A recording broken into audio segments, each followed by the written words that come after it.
Well, here's some good news to start the new year. Tax refunds might be bigger for you this year. Woo!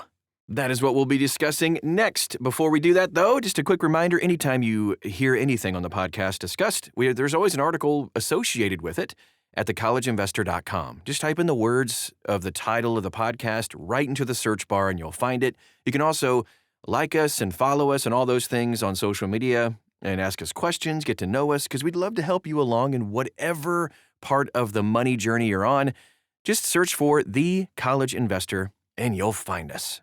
All right, let's talk about big money. Americans might be heading into the largest tax refund season ever, even though it might be one of the latest start tax refund seasons in recent memory. That's the bad news. You might have to wait a little bit longer, but the check's going to be bigger. Treasury Secretary Scott Bessent said this week that recent tax law changes could result in tax refunds that are like $1,000 to $2,000 larger for a whole lot of households when they file their 2025 returns in early 2026. The White House has echoed that claim, pointing to estimates from Piper Sandler suggesting the average refund could rise by roughly $1,000 compared with the 2025 filing season. That would put the typical tax refund at right about $4,150. If those projections hold, millions of taxpayers will see more money returned by the IRS. Not because taxes suddenly fell during the year, but because they paid too much along the way, you should turn around and immediately change your withholdings so it doesn't happen again. Like getting a huge refund really isn't that good because you just gave the government a free loan for that much extra money. So here's what a tax refund actually is along those lines. This is not, and I repeat, not free money from the government. It's a refund of the taxes you paid that were withheld from your paychecks throughout the year. When withholding is too high than your actual tax liability, the IRS sends the difference back after you file your return.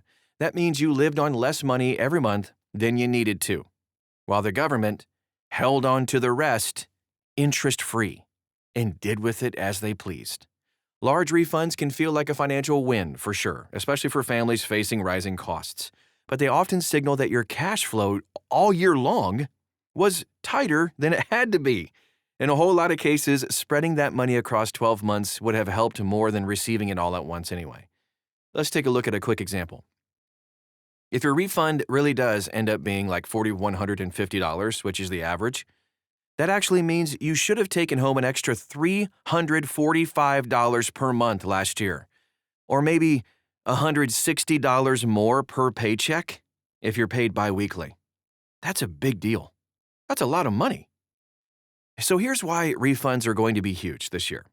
The One Big Beautiful Bill Act, the OBA, made sweeping changes to deductions and credits starting with the 2025 tax year. Many of those provisions reduced taxable income or taxes owed, but the IRS did not update withholding tables to reflect those things. As a result, millions of workers paid taxes throughout 25 as if the new benefits didn't even exist, which is a good thing.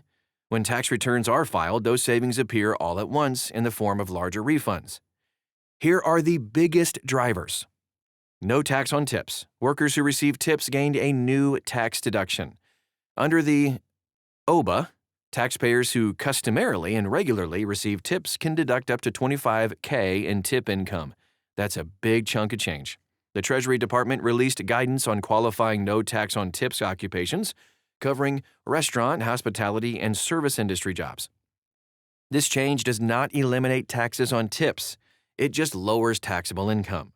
Because employers withheld taxes on the full amount during the year, many tipped workers will see the benefit only when they file their returns. No tax on overtime. This is another huge deal. Employees who earn overtime pay now qualify for a new deduction. Workers can deduct up to $12,500 of qualified overtime pay or $25,000 for married couples filing jointly. Income limits apply at $150,000 for single filers, $300,000 for joint filers.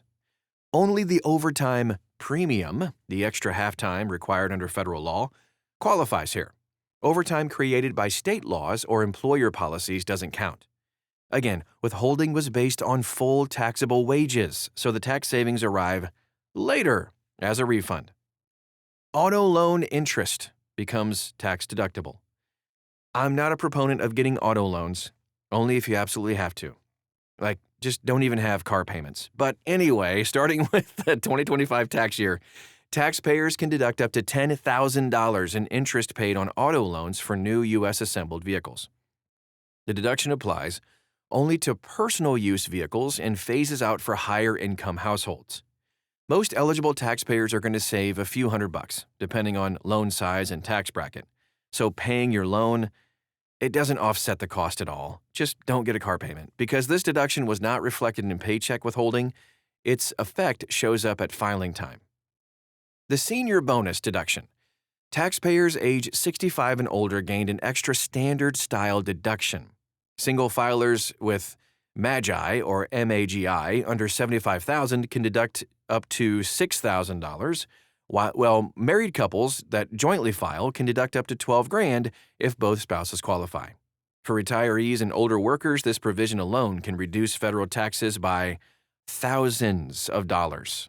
That reduction directly increases refunds for those who had taxes withheld all year long. SALT deduction increased 4 times. The OBBBA raised the cap on the state and local tax SALT deduction from $10,000 to $40,000 per household. This change primarily helps taxpayers in high-tax states who itemize their deductions. A household paying $40,000 in property and state income taxes, wow, that's a ton, can now deduct the full amount, significantly lowering your federal tax bill. The higher cap is scheduled to expire in 2030, but for now, it's another contributor to larger refunds. Bigger child and dependent care credits and deductions. As a dude with 6 kids, cha-ching! The law also expanded several child-related tax benefits. The child tax credit maximum increased a little bit to $2,200. The child and dependent care tax credit increased for some people. Limits on tax-free child care benefits through employers rose, and incentives for businesses to offer child care were expanded. Each change is modest, but together they reduce tax liability and, of course, increase refunds for a lot of parents. Yay! Charitable deductions returned for non-itemized tax returns. Taxpayers who take the standard deduction can once again deduct cash charitable gifts. The new rule allows deductions of up to $1,000 for single filers and $2,000 for joint. Only cash donations to qualified charities count, and documentation is required. For households that give regularly but do not itemize, this provision quietly lowers your bill. Here's what taxpayers should do next. A large refund in 26 is going to feel like good news to you, but it's also a reminder to review your withholding. Put that paycheck money back into your pocket all year long. If these tax changes remain in place, adjusting your W-4 could help keep more money in your paycheck throughout the year, instead of waiting for a big spring refund thingy. If you do get a big refund, now's the time to pay off your debt. Build your emergency fund, and maybe even start investing your tax refund. Don't just go on vacation. You can do that too, but do your other stuff first. The largest refunds in history might be coming soon, but most of that money was already yours. Please remember that moving forward. All right, and that is our show for today. I hope it was helpful to you and to your wallet. And that is our show for today. Don't forget to hit the subscribe button on this podcast. You can also share this with others. We'd greatly appreciate that. Follow us and like us and all the things on social media. Just search for The College Investor. You'll find us. You can check out this article and dive deep into all things refund at thecollegeinvestor.com. Thank you so much for stopping by today, and we'll talk to you again real soon.